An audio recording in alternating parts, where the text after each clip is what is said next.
ভাই লোক ইরানে যে রাজ করতো, যে ডিকটেক্টর, ঠিকঠাকে সে ভাই এখন মরে গেছে, মতলব মেরে দিয়েছে। ঠিক আছে।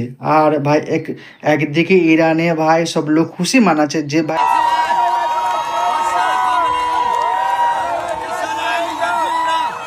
سلامتی جاویدنامه وطن سلامتی جاویدنامه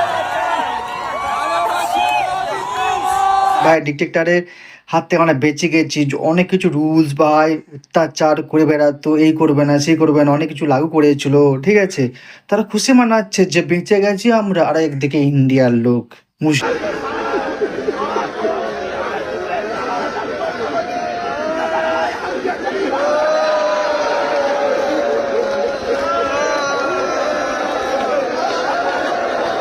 মুসলিম কান্নাকাটি করছে, আমাকে ইরানে পাঠিয়ে দাও, আমি ওকে মেরে দেবো, আমি এই করে দেবো সেই করে দেবো।